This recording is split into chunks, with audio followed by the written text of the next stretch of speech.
que é a amina mais a hidroxila, tá? No outro aminoácido, que é a tiroxina, que é essa aqui, tá? E essa tiroxina é responsável pela melanina, que é a pigmentação do corpo, tá? Ela vai transferir, tá?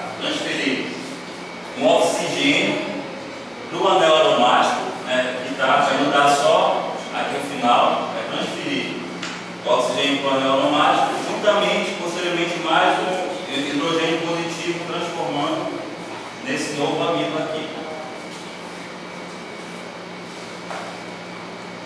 Então, como ela é uma doença autossômica recessiva, né? Ou seja, ela herda o gene do pai, que pode ser portador, então é fazer o cruzamento, tá? Então nós temos duas possibilidades, né? Então eu tenho um doente, né? Que é chamado de felicitonurio, né? Pode ser o pai ou a mãe, e uma pessoa normal que não tem, tá? Então fazendo o cruzamento vai dar 50%. Esse bebê aqui vai ser portador dessa doença, tá? E também 50%, ou seja, se for o caso de ser um que já tem a doença e um normal, então dá a probabilidade de ser 25%, né, para cada um. Então todos nesse caso vão ser portadores da doença. Outro caso é quando esse filho aqui, já o portador, ele vai cruzar com o doente, tá? Então nesse caso vai ser o quê? Ele vai ter 50%, ou seja, 25% de cada bebê que nascer desse, ele ser portador. E 50% dividido em 25% de cada, já trazer o gene doente, tá? Então, resumindo, né? Então, eu tenho normal, tá? Então, são pessoas que não carregam nenhum gene e elas são normais, porque não tem a felicitonuria, né? Não são portadoras da doença. Então, as portadoras são as pessoas que carregam apenas o gene alterado, né? Que foi o cruzamento, né, do normal com o doente, tá? Embora elas não sejam portadoras da doença ainda, né? E eu tenho a felicitonuria, né? Quando ela vem do portador mais do doente, aí ele carrega o gene. Então, resumindo, esse gene, né, que é também considerado PH, ele está localizado no cromossomo 12, tá? Então, fica resumindo o quê? Então, a pessoa normal é quando tem o F grande, e o F grande, Fzinho, que é o portador, que é naquele caso lá. Quando é o normal, cruza com o portador e o normal, né, que é aquele caso dos 25% para cada um. E no caso normal, já com o doente, que é só 50%. Tá? E o doente, quando é o cruzamento dos dois, né? Tanto o pai e a mãe já teve a felicitonuria. Então, o que é o quadro clínico dessa pessoa? Como é genético, identificado como ele ainda não percebe, nasce, né? A criança não percebe que foi feito, então essa criança logo, quando ela começa a ter lá já, vamos dizer, 5, 10 anos, aí vocês vão perceber que ela tem um retardo mental, ela tem uma ansiedade, irritabilidade, ela tem ataques epiléticos e baixo nível de melanina, né? Por quê? Porque é consequência, então, a fenilalaninina, ela transforma em tirosina e a tirosina transforma em melanina. Se não tem um desse, então não vai produzir o resultado final que é a melanina, tá? Então, no Brasil, né? Então, essa doença atinge aproximadamente uma criança a cada 12.000 nascimentos por ano.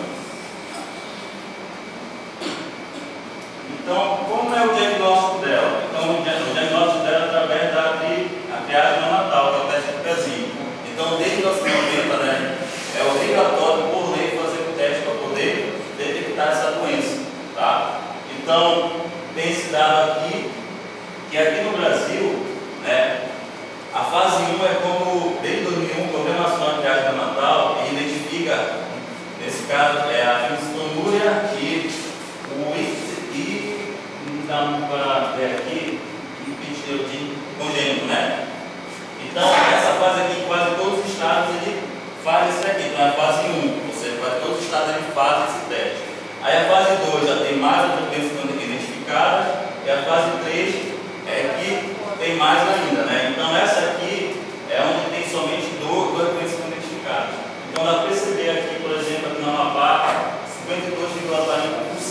fazem, né, esse teste aqui. Tá? Das crianças que nascem. Das crianças que nascem, nesse caso. Tá, obrigado. Então a prevenção, quanto mais cedo se descobre, chance terá de se tratar, né? Então a mulher grávida que sabe que possui gene pode deve controlar um pouquinho na linha em sua dieta. Então hoje já também tem exames além, né? E no pré-natal a mulher também já descobre que pode ter essa herança genética aqui.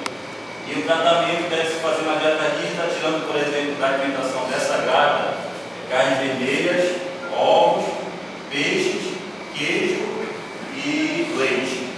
Tá?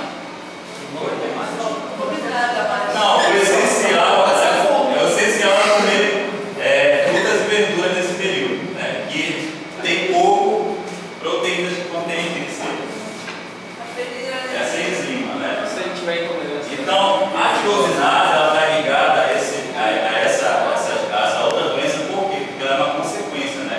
Então, a fenilnarina, ela, por transformação da oxidação, né? Ela forma uma tiroxina, e essa tiroxina, através desse processo que é chamado de tirosinase, né? Que é chamado de a hidroxidação e também chamado de bioxidação.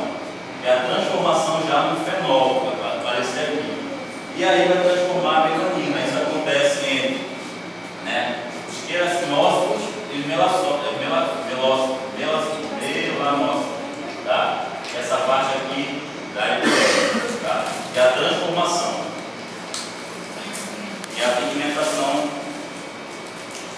responsável. Então nós temos dois tipos de produção da melanina, né? Então nós temos esse aqui, bastante complexo, vai formar a eumelanina, que é a formação de pigmentação mais escura, né? Que vai dar, por exemplo, a coloração das pessoas que têm a cor mais escura, os olhos pretos, os cabelos pretos. E também vai ter esse que é mais rápido, que é chamado de eumelanina, que é quem é louso, que é ruivo, tem a cor mais branca. Tá?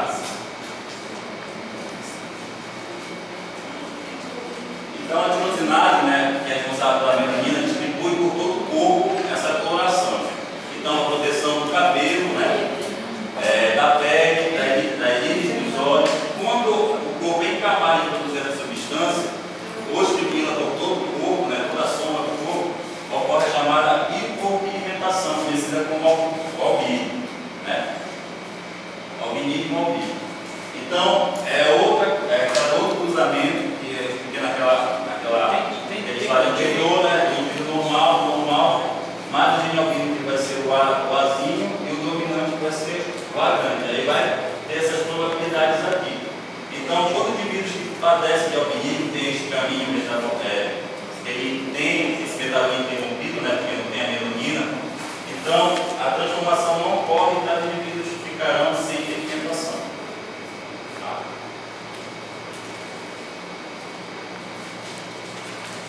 Mas seria isso.